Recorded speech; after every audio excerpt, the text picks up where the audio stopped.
Hello there, everybody, and welcome to the Got Culture Roundtable podcast for episode 2, A Night of the Seven Kingdoms. I'm sat here with my two best boys in the whole world who know where their microphones are and are going to sit nice and close to them, aren't we, gentlemen? James Hunt and Cy Gallagher to my left and right, or right and left as you're looking at it. How did we feel watching that, and was it good? Oh, it was, I know, right? It was alright, nice. wasn't it? Oh. See, I was surprised. That's just noises. I was expecting, because it was the kind of episode that was so pure and lovely and really good. I was bracing myself for coming in and you going, nah, it's rubbish. No. So how has it even won you over?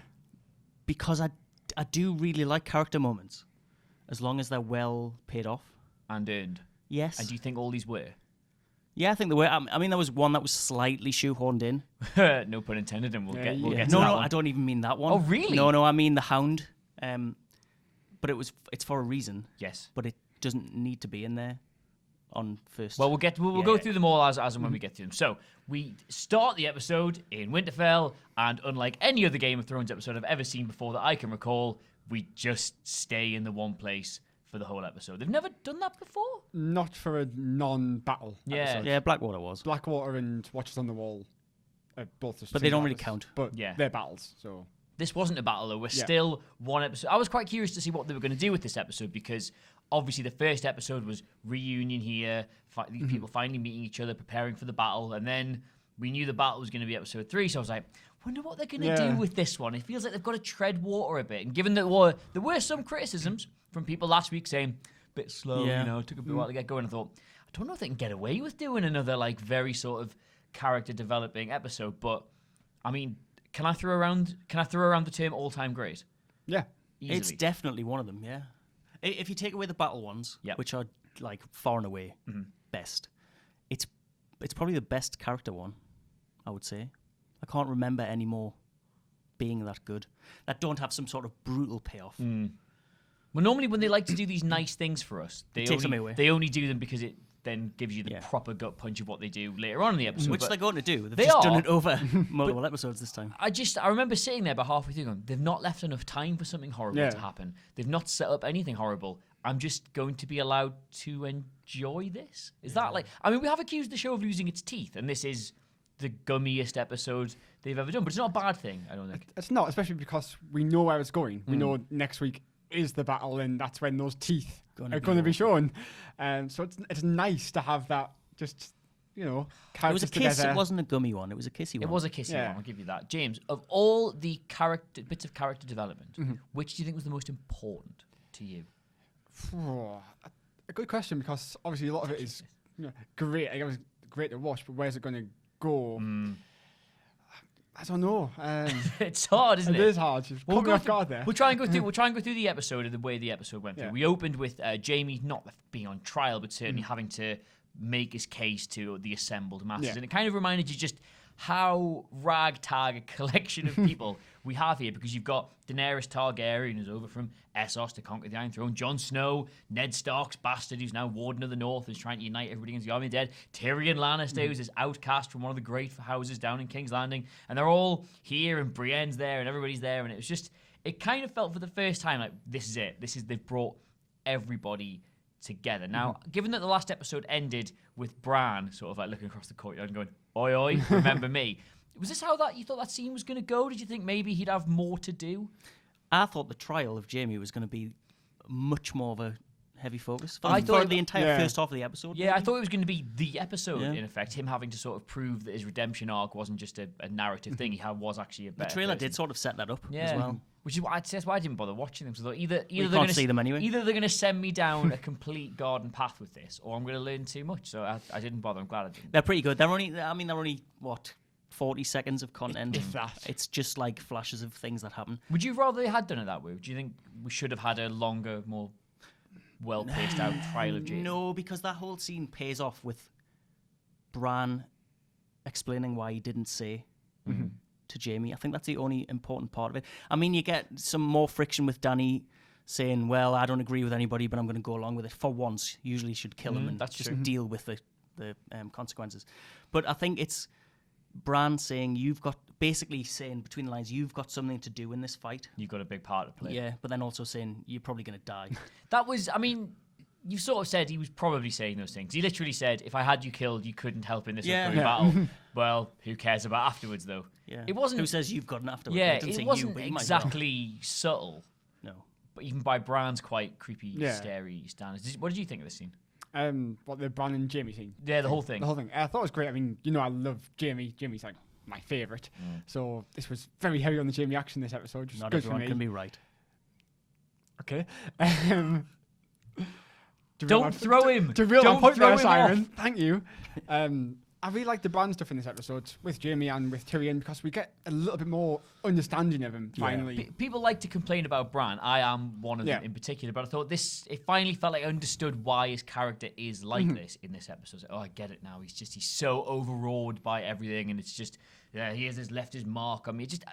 It felt like Bran worked for once without doing anything particularly different. Yeah, it was so nice to see someone try and talk to him because we feel like his family being like, oh, Bran's Two people? Bran's just weird now. But then like Tyrion's like, well, just tell me. Yeah. And it's like, oh yeah. Well, Tyrion and Bran do go back a long way, Yeah. if you remember. Was he have a thing, an affection for broken things and whatnot? Cripples, bastards, and broken things. That was, I knew you'd know it. Yeah, so that was nice. I thought Which they is could what have the show should be called, really. Cripples, Bastards, and Broken Things. Yeah. It hasn't Oh, got this the- show? hasn't got the same ring to it though, does it? That's us three. Yeah. Carry on. Bastard. There we go. Thanks. Cripple. You were Thanks very with much. with Thanks. with What? the thing, What thing? the Bran Tyrion thing. Oh, that was it. Oh right, okay. Moved on. You got anything to add? I just thought it was good. It's the first time that it feels like Bran's performance is a performance and not being bad. A bad acting performance. Oh, I think that's harsh. I don't no, it's just he doesn't have anything to do, so you just like Bran is happening now.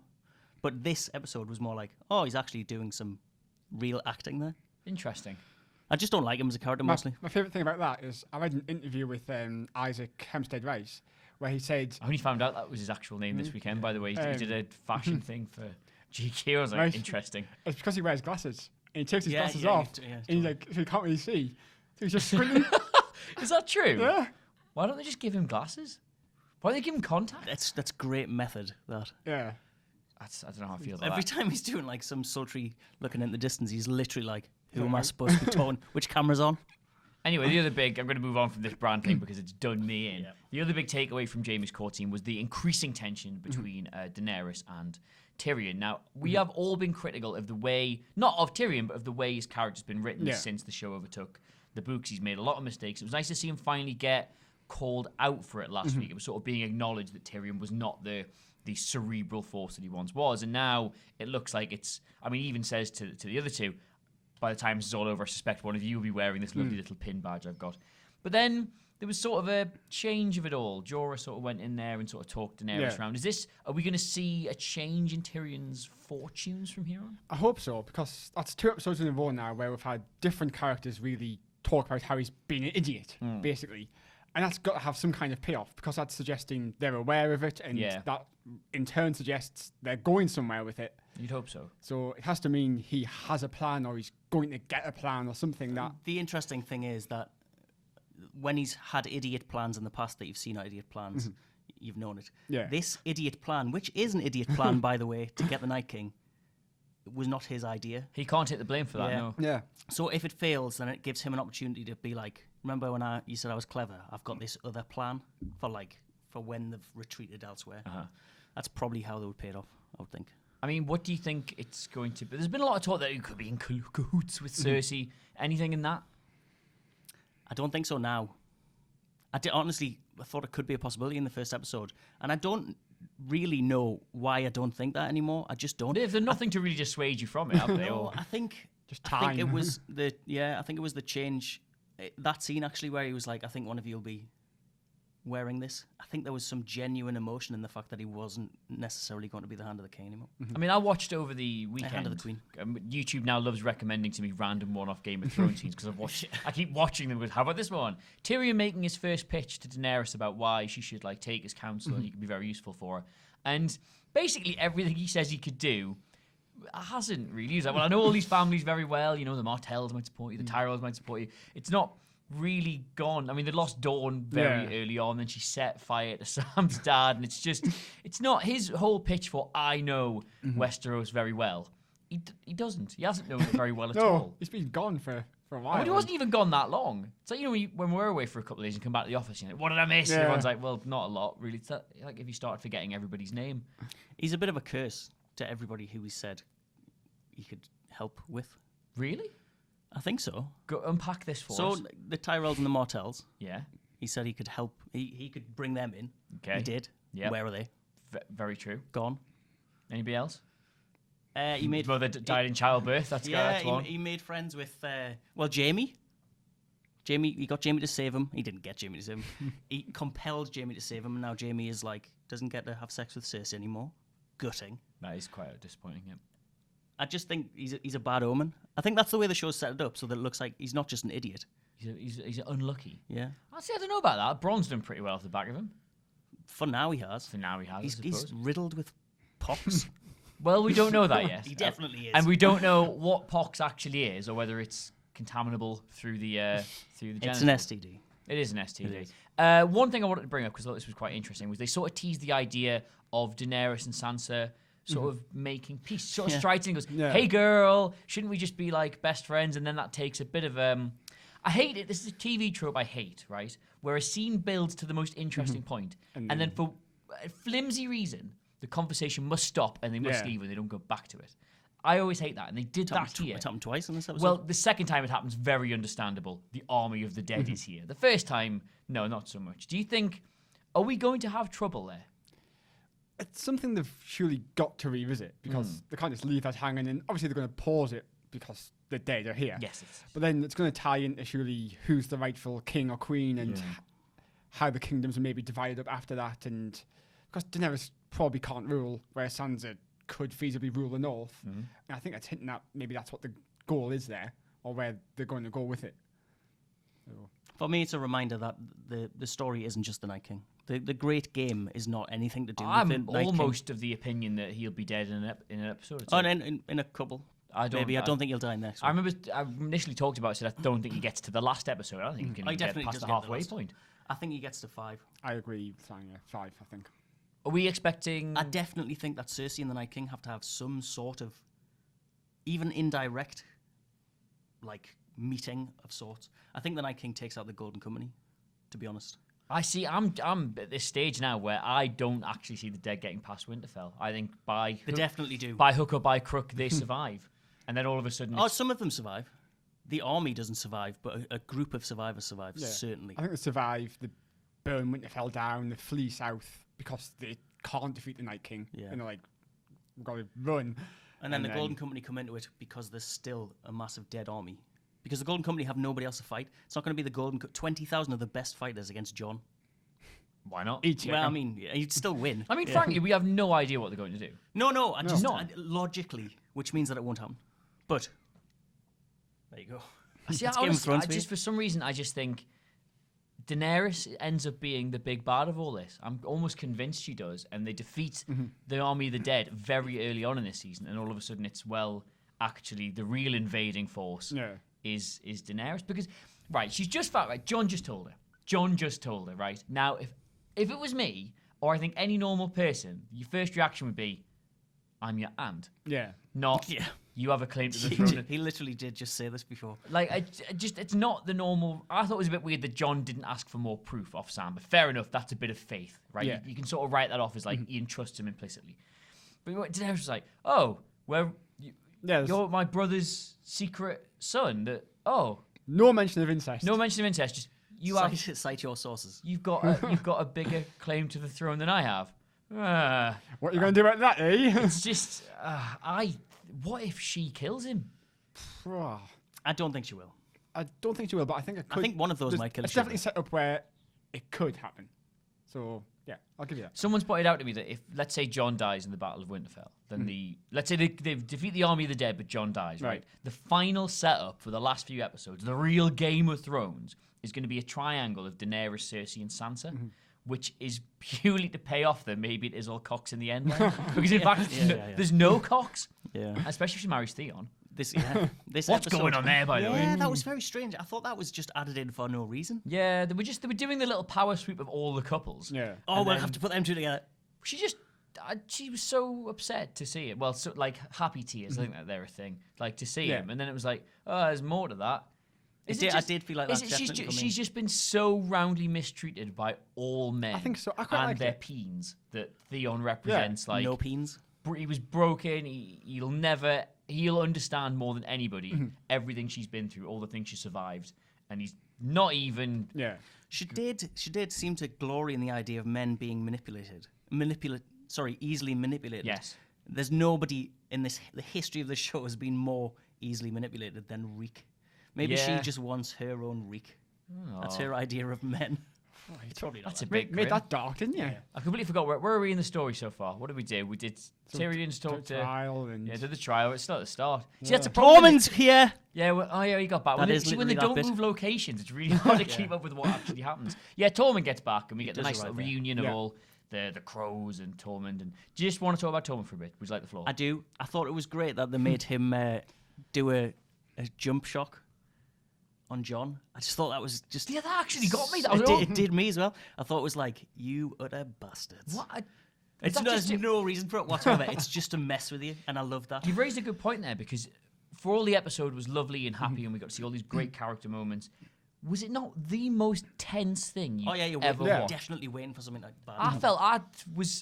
I described it on Twitter as like this warm pool of just character work that you just bathe in. But like the whole time, I was like, I don't think I relaxed watching it. I think I clenched most of my butt. Because, That's the genius. You of know this the show. dead are coming, and there's just this palpable sense of dread that they could arrive at any moment. All this is going on, and they could just come in. But we knew it was going to be the last Yeah, shot. we did. knew that's We did. how. Oh, yeah, but yeah. still, Like it the just horses, builds yeah. that tension It was perfectly. the tension with the characters as well. Yeah. Like, but you thought don't let this kick off. Don't let this kick off between two Not now. of It's you. Yeah, and it's Yeah. too nice at this moment.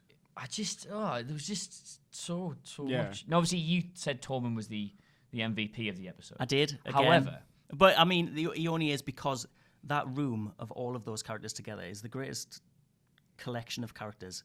I thought the greatest collection of characters was Beyond the Wall when it was like the A team, but this one is even better. And Podsings. I agree. We think about the scenarios, the various things that have had to happen to bring that exact room of people together. Most of them meeting, a lot of them meeting for the first time in the entire show, because obviously you had Davos, went all the way around with Stannis, survived numerous battles, ended up in the company of Jon, Brienne, up and down the country looking for the various Dark Girls, found one, lost one, got the other one, and all under Lady Catelyn's vows and all this. And then you had Pod, who's been getting dragged along with it, even though he never really intended to be, and Jaime's been on this journey and that journey. And I remember sitting there watching it going, how has this happened? How is it all of them? In any other show, traditionally, all of those characters would be dead, pretty much. Next week or this week? Or Like just over already, the course they of the would show? not have got into this. That's the whole point of George R. R. Martin likes these characters. These are his broken things. He's put them all together in one room. Pod maybe would be the traditional, like, comes from nowhere, does something good, survives. But like, Davos is broken, Tyrion's broken. Tormund should have died several times over, as much as I wouldn't have agreed with it.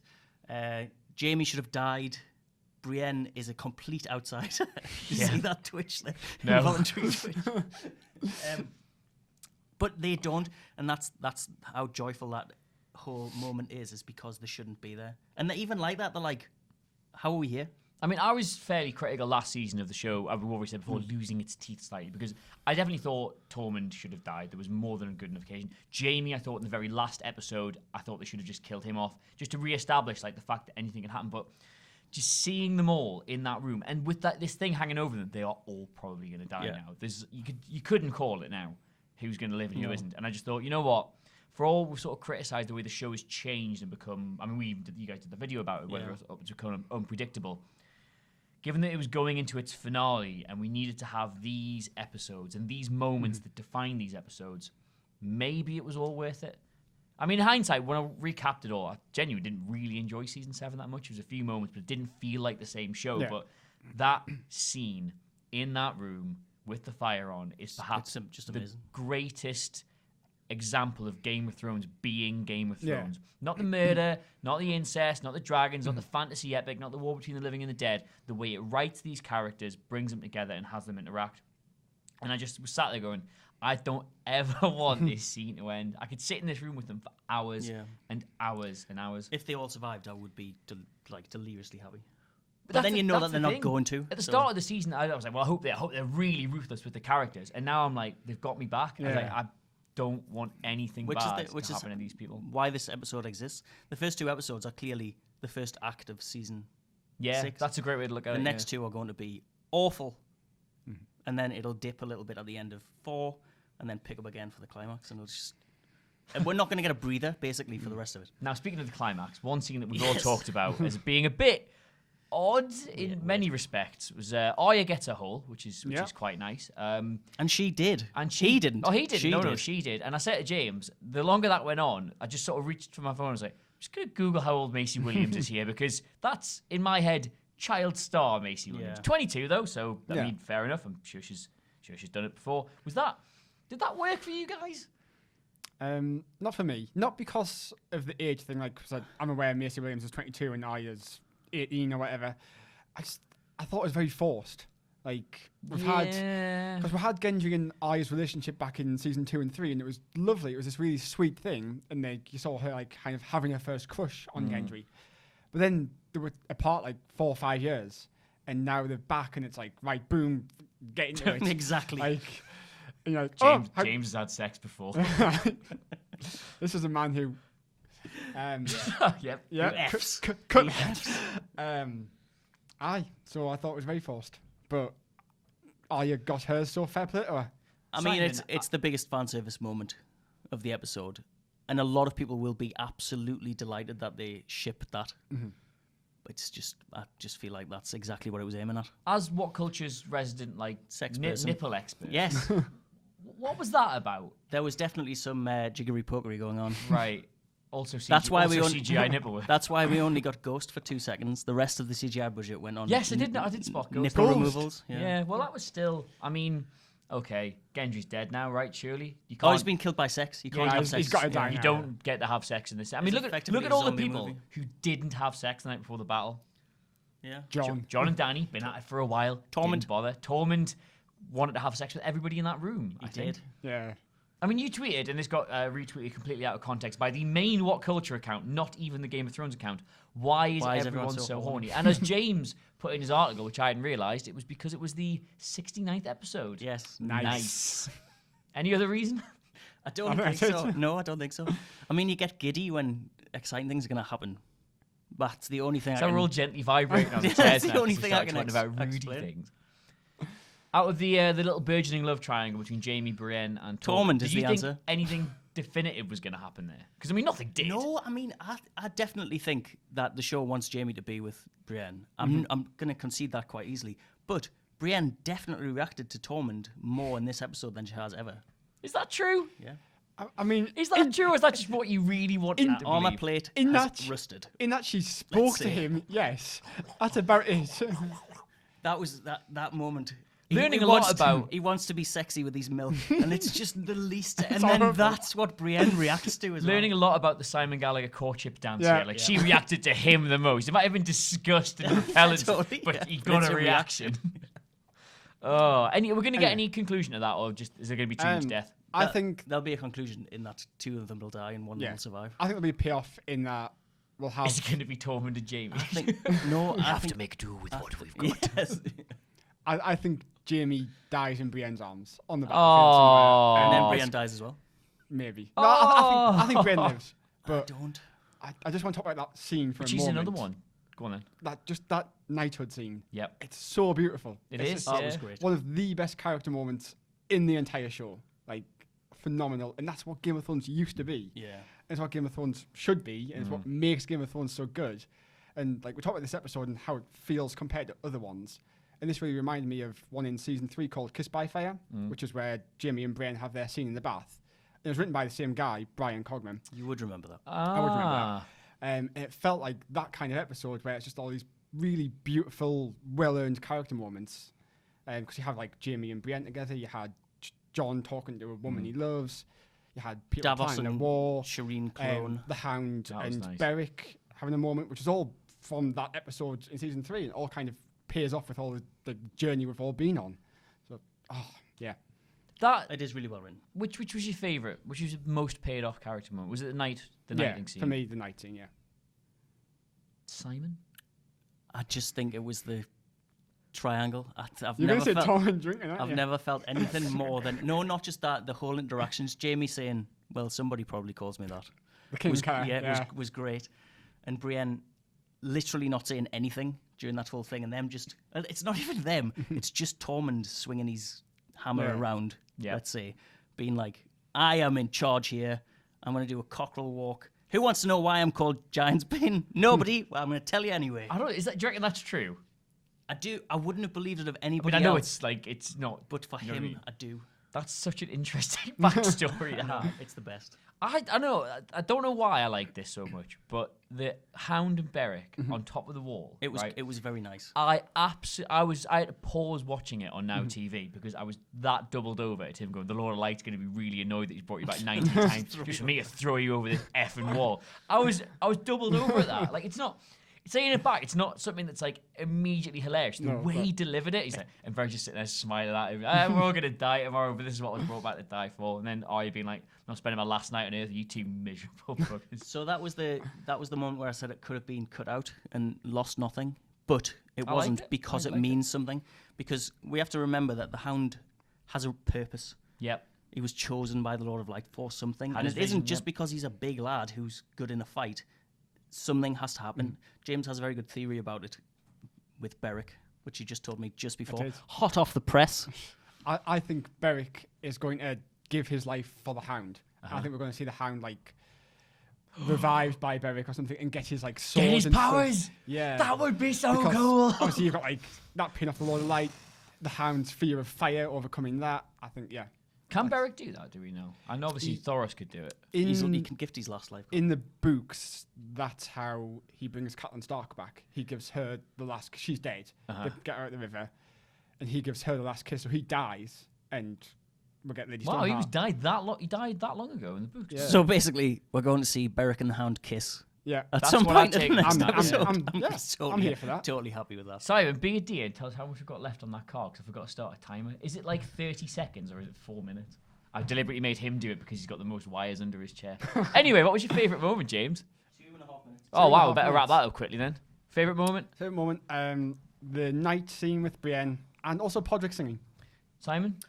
You know what it was? It was It was Tormund, Tormund. drinking out of his drinking horn, messily. Who is the most dead based on what happened in that episode? Not in general, but who has committed themselves to death the hardest? Grey Worm. Oh, yeah, let's run away together. Idiot. Yeah. Ed's also very Yeah, dead yeah, because he just shouldn't be alive at this point. I'd like that he is. I love I hope Ed. he Ed survives is great, but because he has nothing to do. he's just. I mean, even Sam's like making virgin jokes. I about know, him. that was great. Yeah, that took me a while. I was was like, a oh, wait, fatality. hang on, Night's Watch? Yeah, Yeah. he probably hasn't. Yeah. I don't know who I think's the most dead. Gendry, obviously. Gendry is dead. Jorah has to Jorah maybe. defend. so Theon he's going to die. is Theon is looking dead. bad. Yeah. Beric. Beric's I think dead, maybe. yeah. I think the Night King.